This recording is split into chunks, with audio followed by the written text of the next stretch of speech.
All right, guys, welcome back to the Independent Investor channel. This video is going to be aimed at helping you define your investing style. This is really important for folks that are just getting introduced to the stock market and they don't really know where to start. Okay, I'm going to work through a series of questions that you can kind of ask yourself to kind of let you know what end of the spectrum you're going to be on. Okay, and at the end of this video, it's really going to help you define a plan going forward for yourself, okay? Now, not everybody needs to invest, okay? But I do contend that everybody should at least educate themselves up on what's necessary in defining your own investing style, okay? You may define your investing style and say, you know what, this would be, if I was an investor, what I would do, and decide not to, and that's totally fine. There's going to be folks that go through their whole life and never invest. Okay, I think the real downfall of that decision is and will be indicative when you get to later on in your life and you look back and say, "What if?" Okay, so for you guys that are new investors and you're tuning into the channel and you want a little bit of guidance if you're new and you're just looking to hit the ground running a little bit. These steps are really going to help you define what is a very complex landscape. But if you work through it systematically, you're really going to help yourself answer just a few questions to put yourself in the right arena when you've answered certain questions, because I've put these in order of precedence to where when you answer one question, it's going to put you on a path towards success and align who it is that you're going to be as an investor and make sure that you can stay with that program long term, okay? I think a lot of people just pick their investing style by just throwing a dart at the dartboard, and wherever it lands, and that's not going to be a long-standing program. It's not going to stand the test of time if you're not initially trying to align who you are and what you want out of investing. You need to align those two things, and it's going to be so much more enjoyable for you. Investing shouldn't be stressful. You shouldn't be losing sleep over it. You shouldn't be running yourself through this self-deprecating idea that you can't do it, okay? Because if I've done nothing over the last 3 years, I've proven for a lot of people who initially thought that they couldn't do it, that they absolutely can. So let's jump right into it. The first thing you need to kind of understand is that there's a couple different styles of investing, okay? You're either a passive investor or you are an active investor. Now, none of these are hard and fast rules in that you can't be both. But for the sake of discussion and really defining, in my mind, those folks that should really put themselves into a passive category and an active category, and the real determining factor in helping you decide which one of those you are is in fact time, okay? There's a lot of professionals out there. There are a lot of folks out there that are driving truck, running small businesses, going to their professions, and they're spending a lot of time in those professions, okay? This will really help you if you don't have a lot of time to devote to paying attention to the stock market, monitoring your portfolio, seeing areas of improvement. If you just want to put your money to work and know that it's working, you're going to do so from either a passive perspective or an active perspective. And if you can put yourself in either one of those two arenas, it's really going to help clear the gray area for you into black and white. It's really going to put you on the type of assets, the type of account. We're going to talk about that stuff, but just run through the exercise with me, guys. I think you'll be really surprised that I sat back and I said, you know, if I knew absolutely nothing about investing, what would be the way to explain it in layman's terms, and really help me get to an end result. Get to an end result that makes sense for you, all right? Passive or active, okay? And the essence there and the real determining factor there is time. The second thing you kind of need to determine is what type of products you may be interested in. And a lot of you guys are going to be like, nah, you're jumping the gun, Ryan. I don't think so. None of this costs you a dime, okay? You're not investing money at this point. All you're doing is, if you need to take a pen and a paper and write some of this stuff down and say, you know, here's the benefits of an ETF or an index fund or a high yield savings account or a CD or a fixed income product. And here is the pros and cons of stock and option investing, okay? The passive investor is going to want to gravitate more toward an ETF index product, and it's going to want to try to find a mixture of high yield savings. Maybe you want to keep a little bit more of a cash buffer, again, because you just don't have the time. These products need to perform for you, and they need to perform while you're doing other things. Okay, this is why a lot of people just opt for professional management, because they think that that's their only option. And I think if you defined your style of investing, it will really, really help you circumvent what is normally opted for in a managed situation, and just becoming a passive investor by utilizing some of the products that may be out there, okay? Again, you can mix these two philosophies, but for the sake of discussion, try to put yourself into an arena of a passive investor and then aligning the products that would be the most appropriate for a passive investor. Index funds, ETFs, they didn't exist when I started investing, okay? I went with mutual funds because I thought that that was probably what I needed to do. Throwing darts at the dartboard, that's how I started. I muddled through this process over and over again, wishy-washy, going back and forth. And if you guys can really be honest with the answers to some of these questions, it's really going to help you, all right? Once you identify what product is probably going to be the product that you're going to gravitate to, I would really encourage you to start to get a little bit more of a concerted focus on each of those assets. For example, if you say, I really like the way Ryan talks about the total market ETF from Vanguard, that might be a possibility.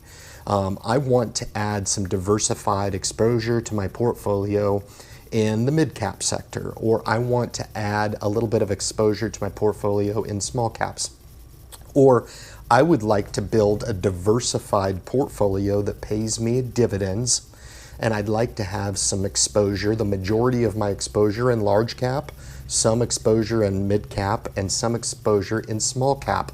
Those are the major categories of the sizes of the different companies that you can invest in.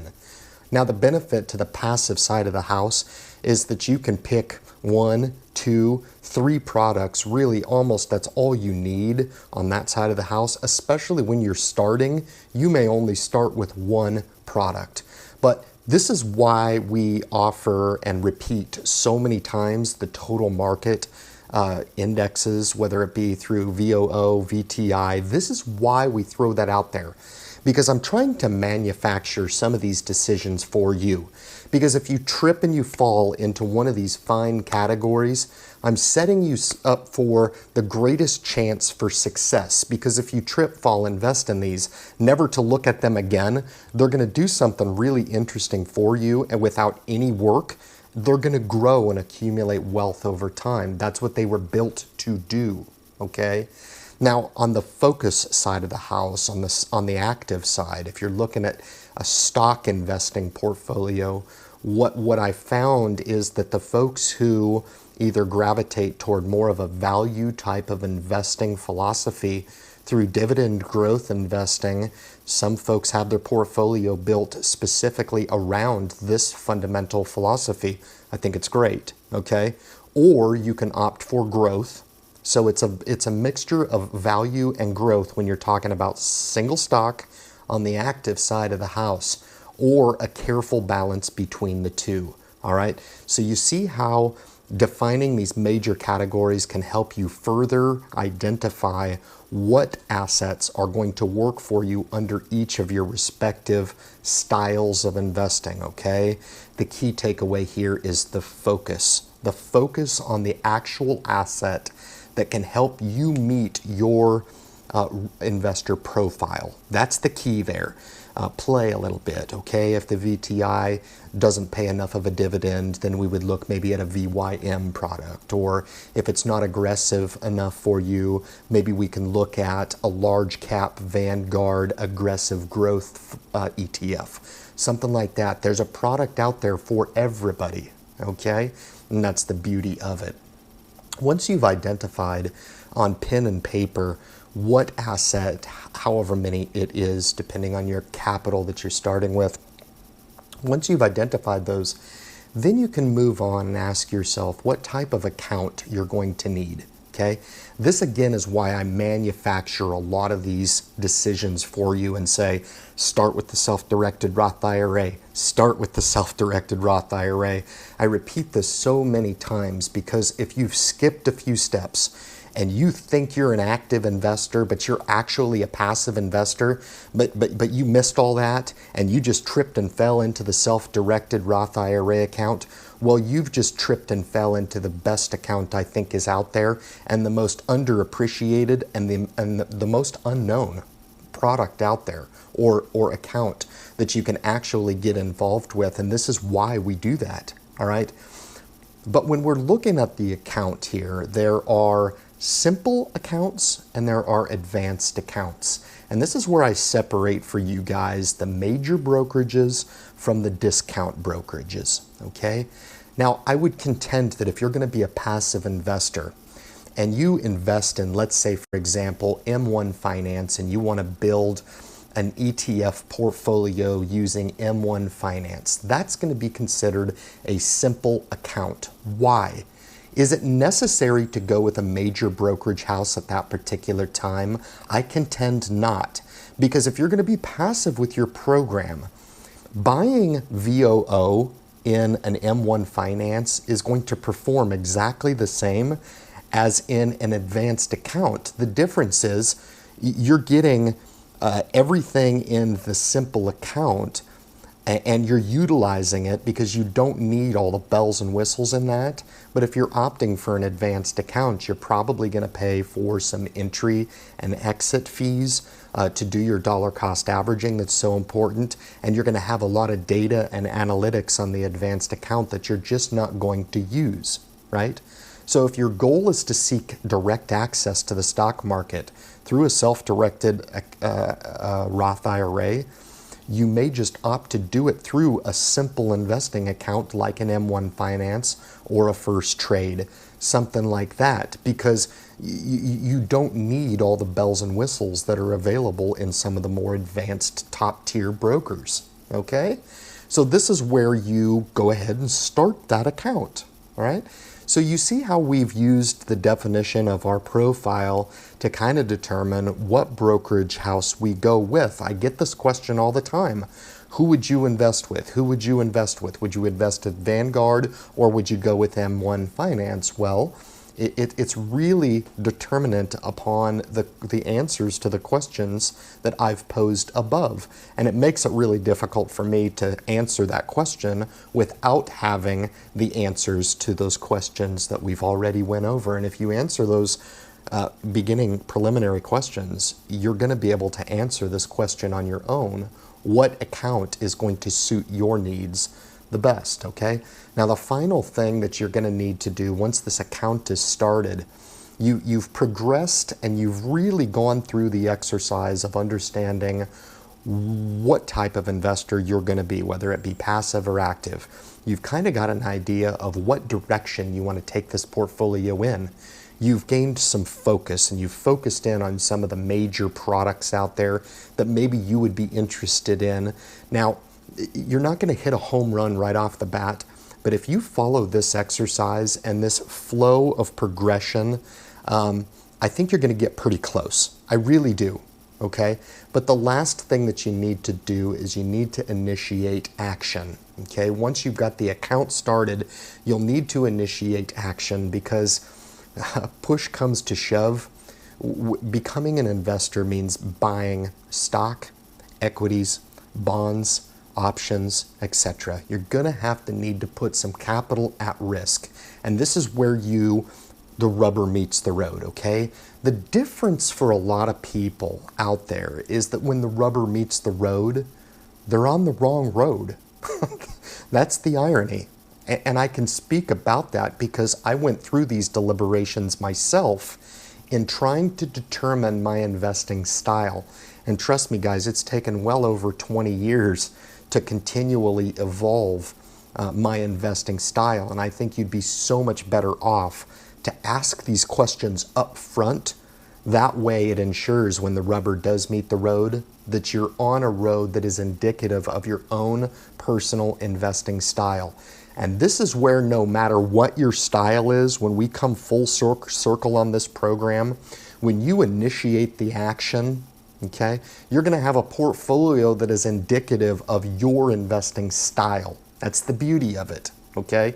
But whether or not you're a passive or an active investor, you're going to initiate your dollar cost average program to an amount that you determine, and a dividend reinvestment program within either the simple account or the advanced account that you've started. So the DCA and the DRIP is appropriate in either one of those accounts when you've went ahead and taken that final action to not only fund the account, but to go ahead and buy those assets that you talked about that would actually meet your investor profile. Guys, hope you enjoyed this, man. If you think I've missed something, leave it in the comments. This is a really thought-provoking video, and I really want to open the door for new investors, and we want to get those doors open as soon as we can.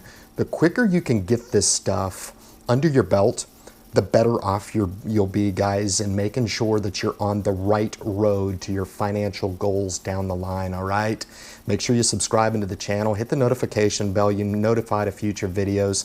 Share the message with any beginning investors that you think may need to hear this and gain some clarity before they enter into and take that first step into the stock market, guys. Thanks again for tuning in, and good luck in your investment future.